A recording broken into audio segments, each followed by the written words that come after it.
Hello students, कैसे हैं आप सब। आशा करती हूँ आप अच्छे होंगे और अच्छे से अपनी पढ़ाई कर रहे होंगे। मैं मोनिका रावत आपका स्वागत करती हूँ आईसीटी वर्चुअल क्लासरूम देहरादून। बच्चों, जैसे कि आप जानते हो, आज हम क्लास 9th का जो आपका सब्जेक्ट है फिजिक्स, उसका जो आपका टॉपिक है यानी आपका चैप्टर है ग्रेविटेशन, उसको हम कंटिन्यू कर रहे हैं। तो हमने लास्ट लेक्चर में प्रेशर का कॉन्सेप्ट पढ़ा था, यानी दाब जो होता है आपका, उसका कॉन्सेप्ट पढ़ा था। तो हमने ये पढ़ा था कि जो आपका प्रेशर होता है, इसके आप देख सकते हैं, जो आपका प्रेशर होता है यानी जो आपका दाब होता है, वो बराबर होता है आपके थ्रस्ट। थ्रस्ट या आप कह सकते हैं फोर्स अपॉन एरिया, यानी आपके जो प्रेशर होता है वो आपका प्रणोद अपॉन क्षेत्रफल, यानी प्रणोद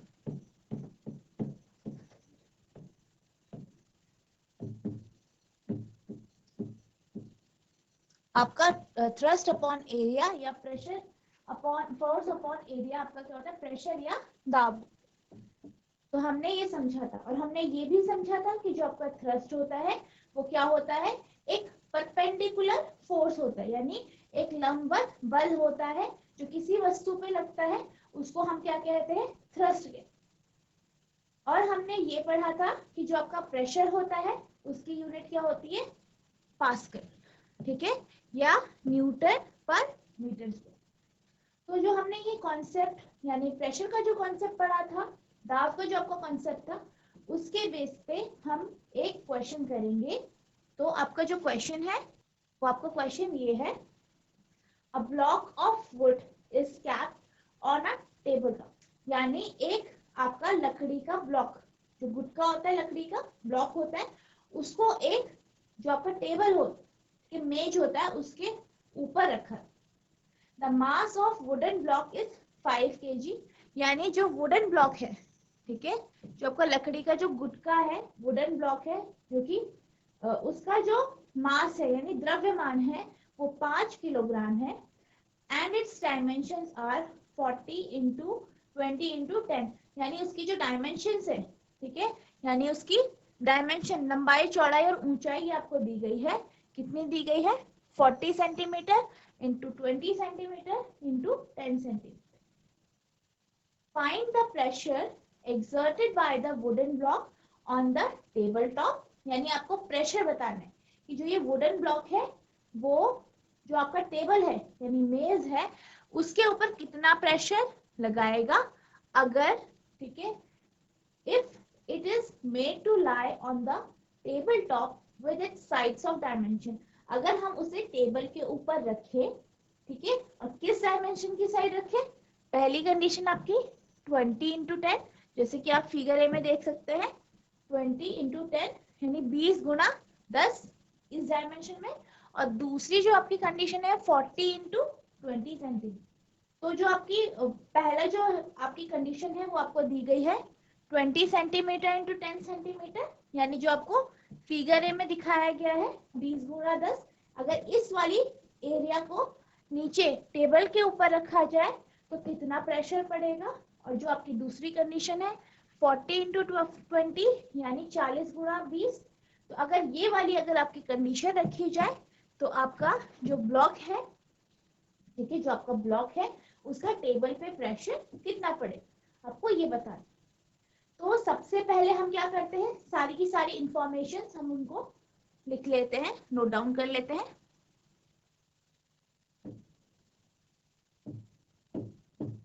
तो सबसे पहले आपको क्या दिया गया है, मास ऑफ वुडन ब्लॉक, यानी जो आपका लकड़ी का जो ब्लॉक है उसका द्रव्यमान दिया गया यानी मास दिया गया। तो आप इसे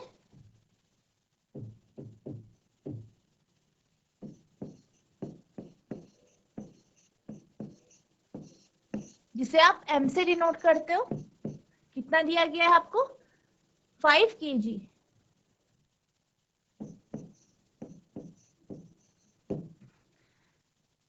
आपको डायमेंशन दी गई है ब्लॉक की, ठीक है। तो सबसे पहले क्योंकि हमें प्रेशर निकालना है और आप ये जानते हैं जो प्रेशर का फॉर्मूला होता है वो थ्रस्ट अपॉन एरिया या फिर फोर्स अपॉन एरिया होता है। तो सबसे पहले हम फोर्स यानी बल निकालेंगे कि इस ब्लॉक की वजह से बल कितना है। तो जो आपका फोर्स होता है, आपने पढ़ा है फोर्स का फॉर्मूला क्या होता है, m इंटू जी। तो जो फोर्स है यानी बल है, मास आपको 5 दिया गया है, जी यानी एक्सेलरेशन ड्यू टू ग्रेविटी, गुरुत्वीय त्वरण आपको 9.8 दिया गया है। ये आपके पास आ गया 49.0 न्यूटन।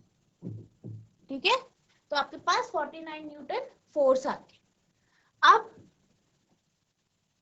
अब आपको क्या पूछा गया है कि आपका जो प्रेशर होगा, ठीक है, जो आपका प्रेशर होगा वो कितना होगा जब पहली कंडीशन में इस यानी 20 सेंटीमीटर 10 सेंटीमीटर इस डायमेंशन में अगर जो ब्लॉक है वो रखा गया है।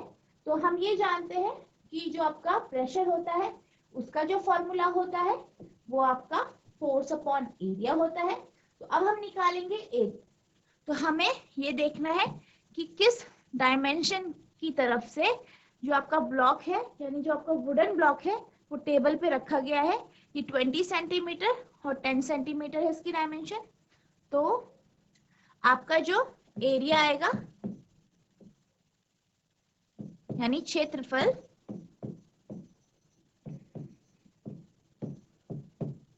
20 इंटू 10, पहली कंडीशन में 20 इंटू 10 है ना, यानी ये आ गया आपके पास 200 सेंटीमीटर, 200 सेंटीमीटर। अब हम इसे क्या करेंगे, मीटर पे कन्वर्ट। अगर हम इसे मीटर में कन्वर्ट करेंगे सेंटीमीटर से 0.202 मीटर स्क्वायर, तो जो आपका 200 सेंटीमीटर स्क्वायर है इसको जब आप मीटर में कन्वर्ट करोगे तो ये आ जाएगा 0.02 मीटर स्क्वायर। तो आपका जो क्षेत्रफल है यानी एरिया जो है वो इस तरीके से आपका ये आ जाएगा। अब हम निकालेंगे कि इस केस में प्रेशर कितना। तो जो आपका प्रेशर होता है वो फोर्स अपॉन एरिया होता है। तो आपका जो फोर्स आया वो कितना है 49। तो हम इसको इस तरीके से लिख देंगे 49 न्यूटन अपॉन एरिया कितना है आपका 0.02। ठीक है, अब हम इसे सॉल्व करेंगे।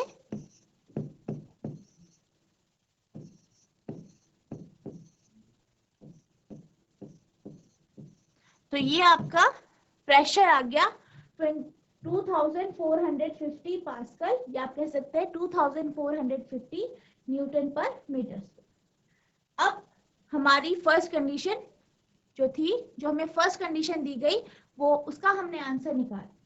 अब हमारे पास सेकंड कंडीशन है जिसमें जो आपका ब्लॉक है वो 40 इंटू 20 डायमेंशन में रखा गया है। हम ये जानते हैं कि ब्लॉक तो सेम है, ठीक है, आपका जो ब्लॉक है वो तो सेम है, उसकी बस साइड चेंज कर दी गई, यानी कि जो वो फोर्स एक्सर्ट करेगा, यानी जो फोर्स वो पहली कंडीशन में एक्सर्ट करेगा वही फोर्स वो दूसरी कंडीशन में भी एक्सर्ट करेगा, यानी फोर्स तो सेम है, लेकिन जो एरिया यानी जो क्षेत्रफल है जो कांटेक्ट में होगा टेबल के वो चेंज हो जाएगा। तो अब हम क्या करेंगे, जो आपकी सेकंड कंडीशन है उसके लिए एरिया निकालेंगे।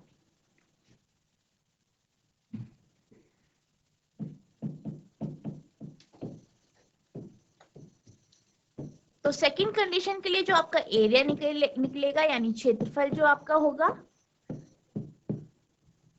जैसे कि आपको डायमेंशंस दी गई है 20 इंटू 40 इंटू 20, ठीक है, तो हम इसका एरिया निकाल देंगे 40 सेंटीमीटर इंटू 20 सेंटीमीटर,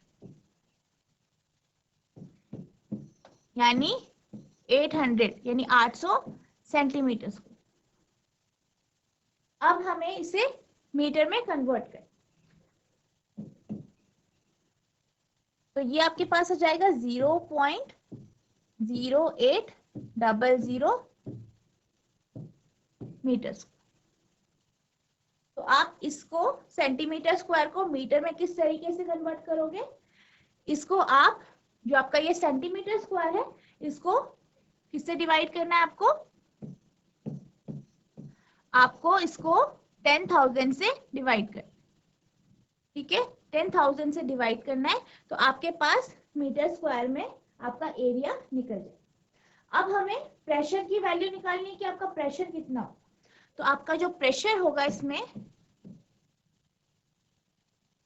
यानी जो आपका दाब होगा वो कितना होगा, आप जानते हैं फोर्स अपॉन एरिया होता है, यानी जो आपका बल है अपॉन जो आपका एरिया यानी जो आपका क्षेत्रफल।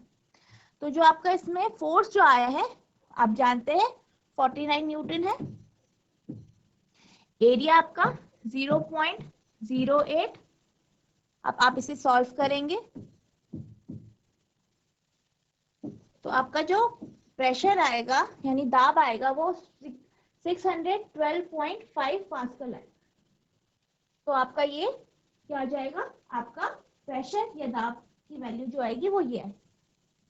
आशा करती हूँ आपको ये जो हमने क्वेश्चन किया है ये आपको समझ में आया होगा। तो जो हमने अभी तक पढ़ा और आपने इस क्वेश्चन में देखा कि जो आपका ब्लॉक है, ठीक है, ब्लॉक है, पहले हमने एक जो उसके छोटा एरिया यानी उसकी जो छोटी सतह है उसकी तरफ से उसे टेबल के ऊपर रखा और हमने उसका क्या निकाला, फोर्स निकाला, ठीक है। फिर उसका प्रेशर निकाला कि वो कितना प्रेशर एक्सर्ट कर रहा है, पहले 20 × 10 से। तो हमने क्या देखा कि जो हमारा प्रेशर की वैल्यू आई वो आई 2450 पास्कल। वही जब हमने एक उसी की जो वो ब्लॉक था उसकी थोड़ा बड़ी सतह से उसको टेबल के ऊपर रखा और प्रेशर यानी दाब जो था उसकी वैल्यू निकाली तो हमारे पास कितनी आई 612.5। तो आपके पास ये आपका क्या है, प्रेशर है। तो आपने ये देखा होगा कि जब हमने जो आपका ब्लॉक था, ठीक है, जो आपका क्या था ब्लॉक, आप देख सकते हैं जो ब्लॉक था उसकी जो छोटी सतह पे जब हमने उसकी तरफ से हमने प्रेशर निकाला तो हमारा प्रेशर ज्यादा है। और जब हमने जो उसकी दूसरी सतह है जो बड़ी सतह है, ठीक है, यानी जो कांटेक्ट में जो सतह है उसकी उसका एरिया निकाला जिसका एरिया क्या है ज्यादा है, उससे फिर प्रेशर निकाला। तो हमने देखा कि इस केस में यानी केस जो बी है, सेकंड केस में हमारा जो प्रेशर निकला है यानी जो दाब की जो वैल्यू निकली है वो कितनी है, कम है, किसके कंपैरिजन में, पहले केस की। यानी जब हम किसी पतली सतह या छोटी सतह को उसी बॉडी की छोटी सतह को हम किसी भी सरफेस के ऊपर रखते हैं और उसका जो प्रेशर जो पड़ता है वो ज्यादा होता है अगर हम कंपेयर करें उसकी बड़ी सतह, यानी कि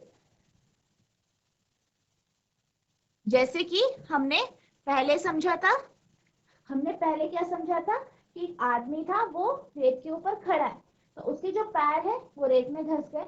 लेकिन अगर वही आदमी जिसका जो आपका फोर्स है यानी जो उसका वेट है भार है वो तो सेम है, अगर वही आदमी लेट जाए तो क्या होता है उसकी जो बॉडी है जो पूरी बॉडी है जो कि रेत के ऊपर जो सतह से लगी हुई है क्या होता है वो धंसती नहीं। उसका रीजन क्या होता है, वो ये होता है कि जब एक बॉडी की छोटी सतह जो किसी दूसरी सरफेस की या दूसरी वो बॉडी के कांटेक्ट में होती है तो वो क्या करती है ज्यादा प्रेशर लगाती है किस सरफेस से, छोटी सतह से, अगर हमें उसे कंपेयर करें किसी बड़ी सतह, यानी कि the same force acting on a smaller area exert a larger pressure and a smaller pressure on a larger area। यानी इस प्रकार वही बल जो छोटे क्षेत्रफल पर लगता है तो अधिक दाब तथा बड़े क्षेत्रफल पर कम दाब लगा, यानी आपका बॉडी तो सेम है, वही बॉडी है, वो छोटे क्षेत्रफल यानी कम एरिया पे ज्यादा प्रेशर लगाती है, ज्यादा दाब लगाती है। अगर हम कंपेयर करें उसी बॉडी को अगर हम बड़े क्षेत्रफल या बड़े एरिया की तरफ से रखें तो वो कम दाब लगाती है यानी प्रेशर लगता है। This is the reason why a nail has a pointed tip, knife has a sharp edge and building have wide foundation। यानी यही कारण है कि कीलों के सिरे नुकीले होते हैं, चाकू जो होता है आपका तेज धार का होता है, और जो आपकी भवनों की नींवें होती है, यानी जो उसकी नींव होती है वो कैसी होती है, चौड़ी होती है।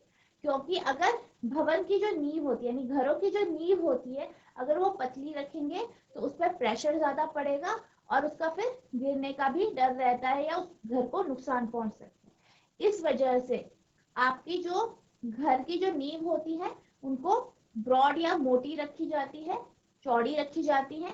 और अगर हम बात करें किसकी, कील की बात करें, तो आपने देखा होगा जो आपकी कील होती है उसका शेप कुछ इस तरीके से होता है, ठीक है। और जो उसकी दूसरी ये जो कील होती है, इसकी जो दूसरा सिरा होता है वो कैसा होता है, नुकीला होता है।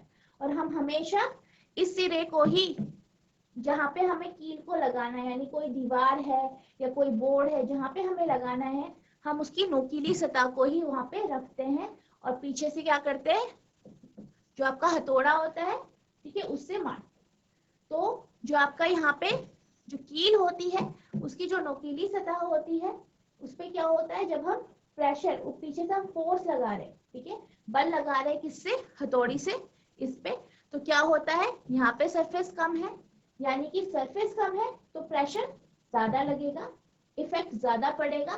तो इसी कारण जो आपकी कील होती है वो आसानी से अंदर, या जो आपकी वॉल होती है, दीवार होती है, उसके अंदर घुस जाती है, क्योंकि हमने जो उसकी नोकीली सतह है उसे दीवार पे रखा है।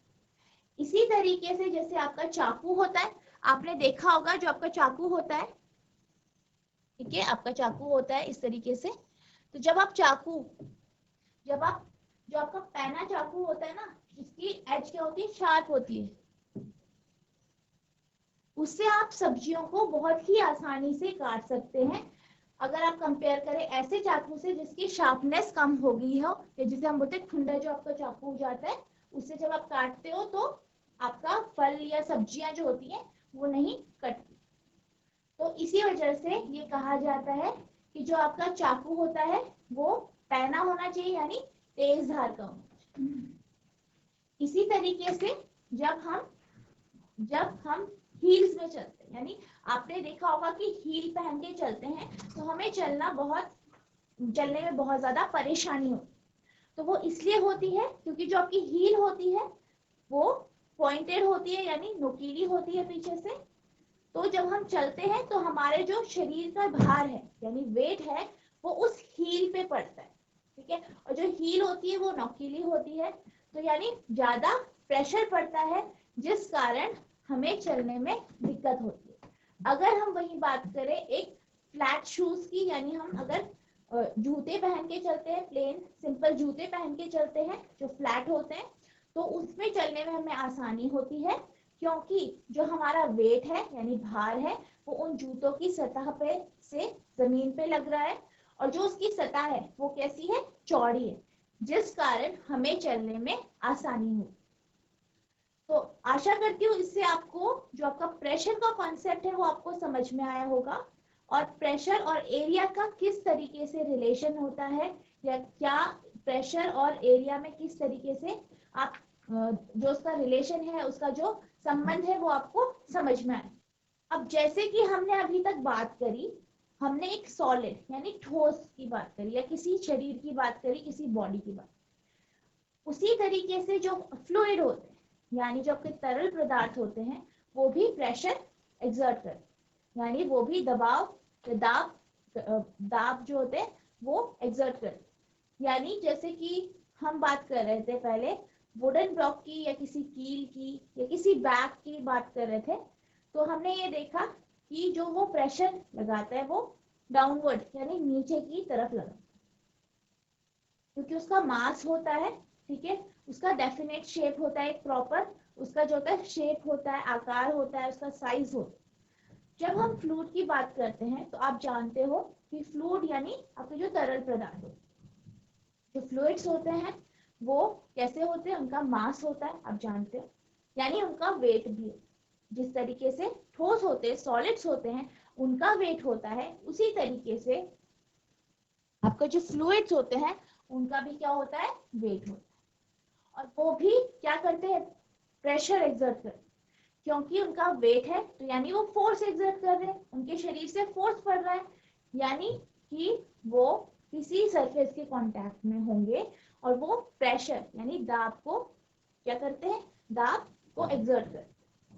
तो जब हम किसी भी फ्लूइड, चाहे वो आपका पानी हो, तेल हो, हम किसी बर्तन में रखते हैं, ठीक है, किसी भी बर्तन में रखते हैं, तो वो जिस बर्तन में उसे रखा जाता है, जिस कंटेनर में उसे रखा जाता है, वो उस पे क्या करता है, फोर्स एक्सर्ट करता है, यानी दाब बनाता है या क्या करता है, उसकी दीवारों पे दबाव, जैसे कि दबाव लगाता है, यानी जैसे कि आपके पास कोई बर्तन है, जैसे कि आपके पास बर्तन है, आपने इसमें क्या करा, पानी भर दिया, जो आपने इसमें पानी भरा आप जानते हैं वो फ्लूइड है, ठीक है, फ्लूइड है यानी वो फ्लो कर सकता है, वो इधर उधर जा सकता है। आपने इसमें रखा, आप जानते हैं कि आपने जब वुड की बात करी, वुडन ब्लॉक की बात करी, पीछे जो हमने क्वेश्चन किया था उसमें हमने वुडन ब्लॉक की बात करी, तो जो लकड़ी का जो टुकड़ा था वो प्रेशर नीचे की सतह पे लगा, यानी नीचे की तरफ लगा। अब जब हम किसी बर्तन में जैसे कि पानी या तेल रखते हैं, तो जब हम इसमें पानी या तेल रखते हैं, हम ये जानते हैं जो आपके फ्लूइड होते हैं उनकी टेंडेंसी होती है, उनकी एक कैरेक्टरिस्टिक होती है, यानी उनकी एक विशेषता होती है कि वो फ्लो करते हैं, वो बहते। तो जब वो इसमें किसी बर्तन में रखते हैं तो वो प्रेशर इधर भी लगाते हैं, यानी उनका जो दाब है वो नीचे की तरफ भी लगता है,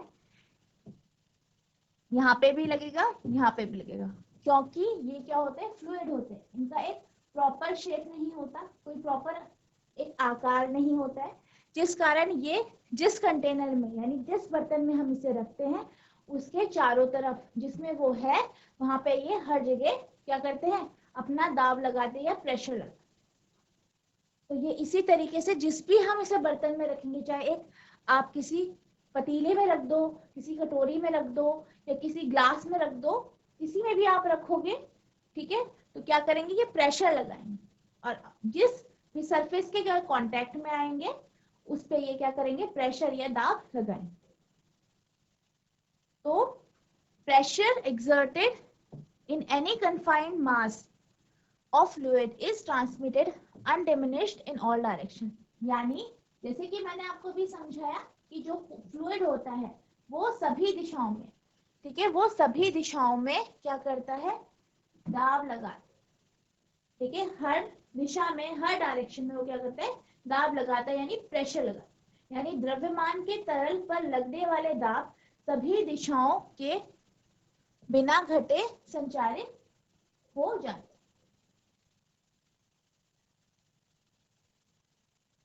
अब हमने ये समझा कि जो आपका लिक्विड होता है, चाहे वो पानी हो, तेल हो, जो भी है, वो क्या करता है, प्रेशर लगा, यानी हर जगह उसका क्या होता है, दाब पड़ता है, प्रेशर लगता है, चाहे वो किसी भी कंटेनर में आपने उसको रख दिया। अब हम बात करते हैं एक नए कॉन्सेप्ट की, उसको समझने के लिए हम एक, आपने कई बार देखा होगा, आपने समझा होगा कि जैसे कि आपके पास किसी एक जो आपकी बाल्टी है उसमें पानी है और आप क्या करते हो, एक बोतल को बंद करके, उसको टाइट से बंद करके, मतलब उसका मुंह बंद करके एक बोतल को उसके अंदर डुबाते हो। तो पहले जब आप उसे पानी के ऊपर रखते हो तो आप देखते हो कि वो उसके ऊपर इस तरीके से, जैसे कि आप इस ऑब्जेक्ट को देख सकते हैं, इसके ऊपर इस तरीके से तैरने लग जाएंगे। अब आप क्या करोगे, आप क्या करते हो, फिर उसे प्रेशर देते हो, यानी उस पर फोर्स लगाते हो, अपने हाथ से उसे नीचे की तरफ दबाते। जब उसे नीचे की तरफ दबाते हो तो आपको कुछ ऐसा महसूस होता है कि कुछ फोर्स ऊपर की तरफ भी लग, यानी वो इजीली नीचे नहीं जाता, यानी जो आपकी बॉटल है, जो बोतल है, वो पानी के नीचे इजीली नहीं जाती। तो आपने कभी सोचा है या आप कभी कई बार ये भी सोचते होंगे कि ये जो बॉटल है उसका अपना एक भार है, यानी वेट है, ठीक है, यानी वो फोर्स लगा रहा है नीचे, लेकिन जब हम उसे पानी के अंदर दबा रहे हैं या हम पानी के ऊपर रखते हैं तो वो नीचे क्यों नहीं जाता, और जब हम उसे नीचे दबा रहे हैं तो एक कुछ अलग सा, कुछ हमें एक फोर्स यानी बल महसूस हो रहा है जो ऊपर की तरफ लग रहा है। आपने ये कभी सोचा है? तो ये जो आपके पास जो बल ऊपर की तरफ लगता है जब आप बोतल को पानी के अंदर डुबाते हो, इस बल को हम क्या कहते हैं? बायंसी या उत्प्लावकता। ठीक है, क्या बोलते हैं? बायंसी बोलते हैं या बायंट फोर्स बोलते हैं या उत्प्लावकता बोलते हैं। यानी जब भी आप इस फिगर में देख सकते हो, किसी भी ऑब्जेक्ट, चाहे आपकी बॉटल हो, चाहे आपका कोई ब्लॉक हो, कोई टॉय है, कोई खिलौना है, किसी भी चीज को अगर आप किसी पानी के ऊपर इस तरीके से रखते हैं तो आप देखते हैं वो ऊपर तैरता है, और जैसे ही आप उस पर फोर्स लगाते हो, यानी अपनी तरफ से उस पर बल लगाते हो ताकि वो नीचे चले जाए, तो आपको एक बल ऊपर की तरफ महसूस होता है कि कोई बल ऊपर की तरफ लग रहा है। तो जो ये बल जो ऊपर की तरफ लगता है, इसे हम क्या बोलते हैं? बायंट फोर्स बोलते हैं, या इसे हम बायंसी कहते हैं, यानी उत्प्लावकता। तो यानी जब आप किसी भी ऑब्जेक्ट को रखते हो, ठीक है, किसी कोई भी ऑब्जेक्ट है, उसका क्या अपना वेट है,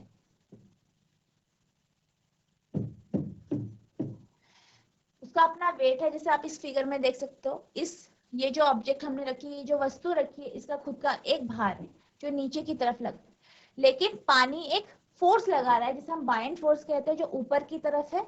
यानी ये जब जो ये वस्तु है, ये यानी जो बॉटल है, वो अगर पानी पे तैर रही है, इसका मतलब है जो इसका वस्तु का, यानी जो बॉटल है, ये बोतल है, उसका जो वेट है यानी भार है, वो कम है, यानी उसका फोर्स कम है, उसका बल कम है, अगर हम कंपेयर करें बायंट फोर्स या उत्प्लावकता जो बल है आपका उस, यानी जो बायंट फोर्स है वो ज्यादा लगता है एज कंपेयर टू आपका वेट, जिस कारण आपकी जो बोतल है वो ऊपर तैरती है।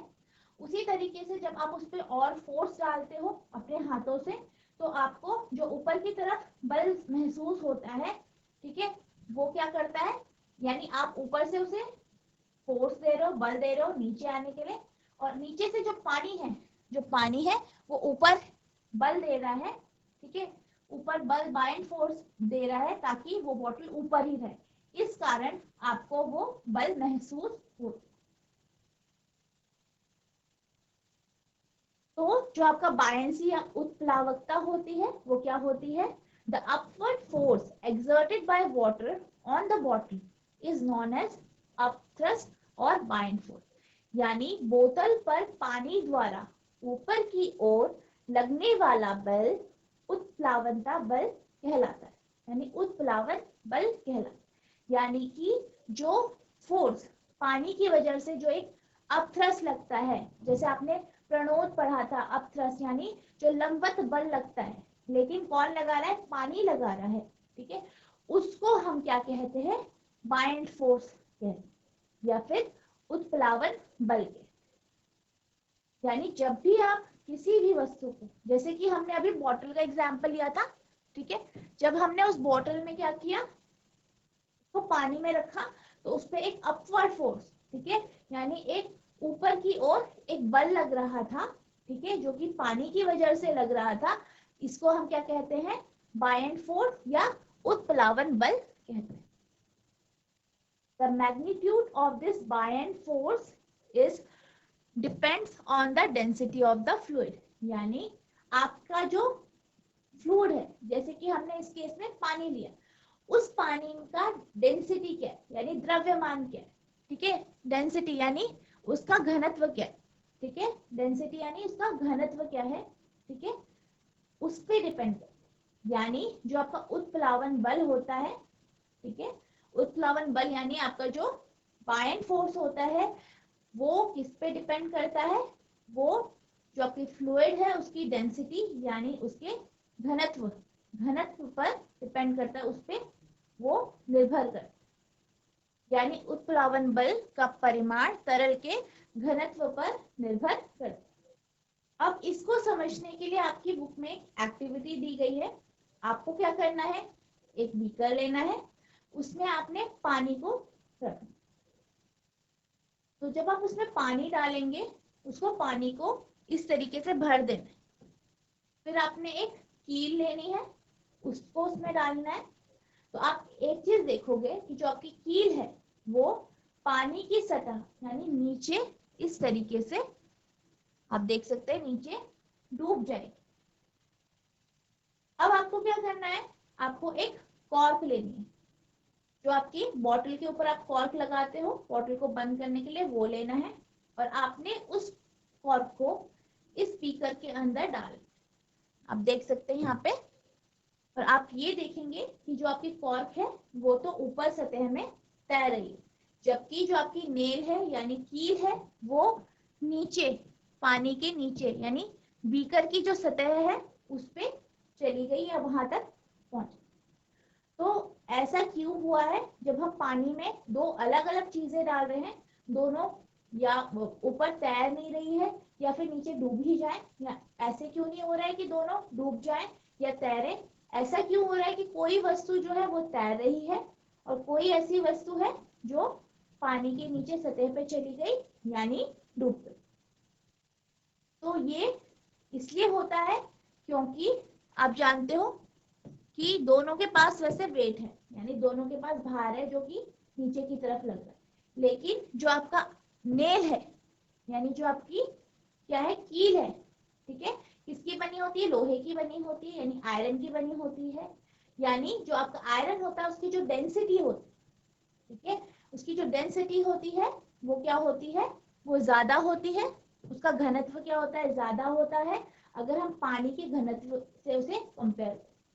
वहीं जब हम कॉर्क की बात करते हैं, ठीक है, जब हम कॉर्क की बात करते हैं हम जानते हैं कि ये हल्का होता है और इसका जो घनत्व है वो पानी के घनत्व से कम होता है, यानी इसकी जो डेंसिटी है वो पानी की डेंसिटी से कम होती है, जिस कारण ये जो आपकी कॉर्क होती है वो पानी की सतह पर तैरती है, जबकि जो आपकी कील होती है वो पानी की सतह पे नीचे डूब जाती है। यही कारण है कि पानी की सतह पर रखने पर कुछ वस्तुएं आपकी तैरती हैं, कुछ डूब जाती।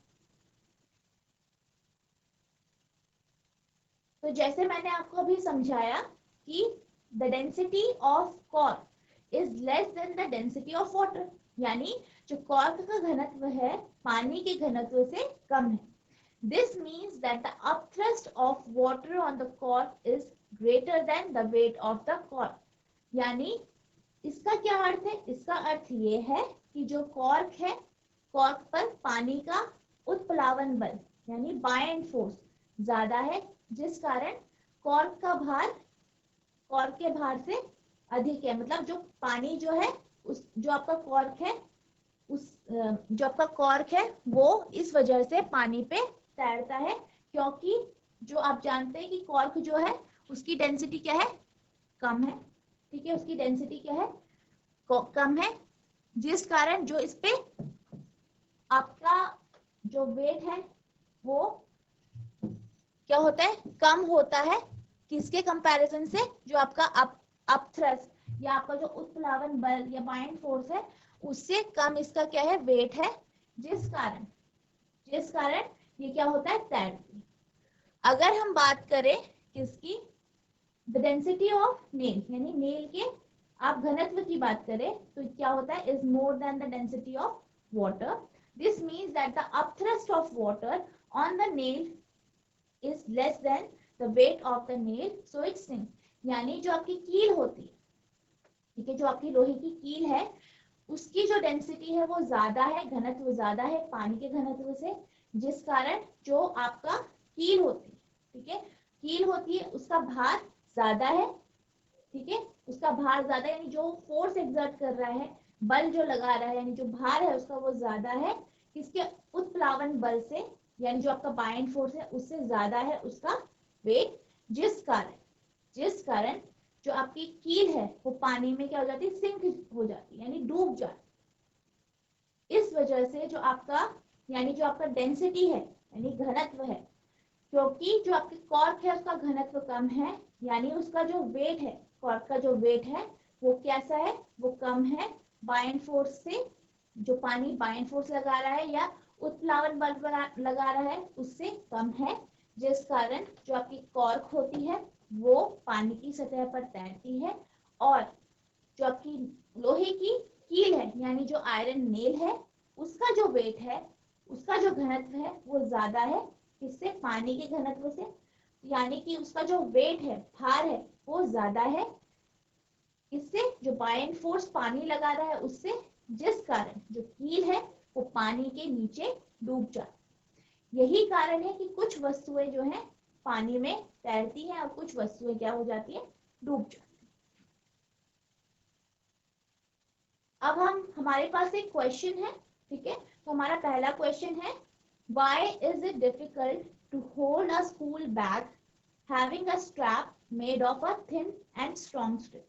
यानी अगर आपका जो एक बस्ता है, ठीक है, उसका जो स्ट्रैप होता है, ठीक है, जिसका स्ट्रैप होता है जिससे आप उसे क्या करते हो, पकड़ते हो, वो जो स्ट्रैप अगर पतला है और मजबूत है तो उसे कैरी करने में या उसे ले जाने में दिक्कत क्यों होती, इसका रीजन क्या है। तो जैसे कि आप जानते हैं जो आपका बैग है उसका क्या है, वेट है, ठीक है, भार है उसका। तो जब आप उसे पकड़ते हो तो क्या होता है, आपके हाथों के कांटेक्ट में उसका जो स्ट्रैप होता है, ठीक है, वो कैसा है, पतला है। यानी कि जो एरिया, आपके बैग का जो एरिया, यानी जिस जिस हिस्से जो हिस्सा आपके हाथ के कांटेक्ट में है वो बहुत ही कम है। और हमने अभी ये पढ़ा है कि अगर कम एरिया होगा यानी क्षेत्रफल कम होगा तो आपका जो प्रेशर लगता है, जो जो जो किसी वस्तु का, यानी जिस वस्तु को आपने पकड़ा है या जो कांटेक्ट में है उसका जो प्रेशर जो लगेगा वो कैसा होगा, ज्यादा होगा। कब, जब एरिया जो कि कांटेक्ट में है, यानी जो एरिया है या क्षेत्रफल है वो कम होगा तो प्रेशर ज्यादा होगा। इसी कारण जब हम बैग के पतले स्ट्रैप को, चाहे वो मजबूत ही क्यों ना, उसे पकड़ेंगे तो हमें क्या होगा, हमें दिक्कत होगी उसे ले जाने में या उसे होल्ड करने में, पकड़। It is tough to carry a school bag having a skinny strap because of the pressure that is being pulled on the shoulders। यानी जो आपका स्कूल बैग होता है जिसकी पतली पतली स्ट्रैप्स होते हैं, जिसकी तनिया कैसी होती है, पतली होती है, उनको ले जाने में दिक्कत होती है क्योंकि जो आपकी पतली तनिया होती है उस पे ज्यादा प्रेशर लगता है, यानी दाब ज्यादा लगता है। The pressure is reciprocally proportional to the expanse on which the force act. यानी जो आपका प्रेशर होता है, दाब जो होता है, आप जानते हैं रेसिप्रोकली प्रोपोर्शनल होता है किसके, expansion on which the force act, यानी एरिया के। क्योंकि आपने पढ़ा है प्रेशर यानी दाब जो होता है वो आपका फोर्स अपॉन एरिया होता है, ठीक है, प्रणोद अपॉन ये आपका क्या है, क्षेत्रफल। यानी जितना एरिया कांटेक्ट में होगा, ठीक है, तो आप देख सकते हैं एरिया के ये क्या है, प्रोपोर्शनल है प्रेशर। यानी कि जितना कम एरिया होगा, जितना कम क्षेत्रफल होगा उतना ज्यादा प्रेशर लगेगा, और जितना ज्यादा क्षेत्रफल होगा उतना कम क्या लगेगा, प्रेशर लगेगा। तो यानी कि हम ये जानते हैं कि जो आपका प्रेशर होता है वो आपके एरिया या जो आपका क्षेत्रफल है उसके कैसे है, रेसिप्रोकल है। So the smaller the surface area, the larger is going to be the pressure on the surface। ठीक है, यानी जितना कम सरफेस एरिया होगा, ठीक है, जितना कम सरफेस एरिया होगा यानी जितना कम क्षेत्रफल होगा, यानी जो कांटेक्ट में, यानी जो तनिया है उसका जितना कम क्षेत्रफल होगा उस पे जो प्रेशर लगेगा वो ज्यादा लगेगा। तो in the case of a skinny strap the contact expense is quite small. यानी अगर हम स्किनी या पतली जो तनिया है उनकी बात करें तो उसमें क्या होता है, जो आपका एरिया है, क्षेत्रफल है, जो कांटेक्ट में है वो कम है, जिस कारण the pressure exert on the shoulder is extremely huge। यानी जो आपका प्रेशर या दाब जो शोल्डर पे लगेगा, कंधों पे लगेगा, वो क्या होगा, ज्यादा होगा। क्योंकि जो आपके स्ट्रैप्स है वो क्या है, पतले हैं, यानी जो एरिया है कम है, और जो आपका प्रेशर जो लगेगा इसी कारण, यानी जो आपके स्ट्रैप्स पतले हैं, एरिया कम है, इसी की वजह से प्रेशर ज्यादा लगेगा। तो इसी कारण हमें जो पतले स्ट्रैप यानी जो पतली तनिया होती है जिस बैग की, उसको पकड़ने में, उसको ले जाने में दिक्कत का सामना करना।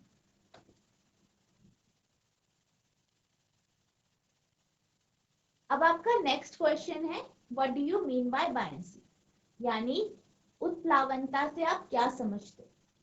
तो जैसे कि हमने अभी समझा कि उत्प्लावन बल क्या होता है, वो एक ऐसा बल होता है जो पानी लंबवत यानी ऊपर की तरफ, ठीक है, परपेंडिकुलरली लंबवत तरीके से ऊपर की तरफ जो पानी बल लगाता है उसे हम क्या बोलते हैं, बायंसी कहते हैं या बायन फोर्स कहते हैं। तो इसकी जो डेफिनेशन है, the upward force possessed by a liquid on an object that emerges in it is referred to as buoyancy। यानी एक लंबवत बल यानी अपवर्ड फोर्स यानी लंबवत बल, यानी जो आपका लंबवत बल यानी जो आपका अपवर्ड फोर्स है, जो कि किसी भी लिक्विड यानी किसी भी लिक्विड या जो तरल पदार्थ है वो लगाता है किस पे, किसी ऐसी ऑब्जेक्ट पे, किसी ऐसी वस्तु पे जो उस पे डुबाई गई है, उस पे उसके अंदर जिसे हम डुबा रहे हैं, जिस इमर्ज कर रहे हैं, इसको हम क्या कहते हैं, बायंसी कहते हैं यानी उत्प्लावनता कहते हैं।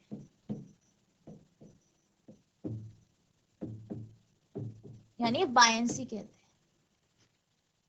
आशा करती हूँ आपको जो मैंने आज बायंसी का कॉन्सेप्ट समझाया है वो आपको समझ में आया होगा, और जो मैंने आपको ये क्वेश्चंस अभी आपको बताए और सॉल्व करके दिखाए, जो आपको न्यूमेरिकल्स कराया वो भी आपको अच्छे से समझ में आया होगा।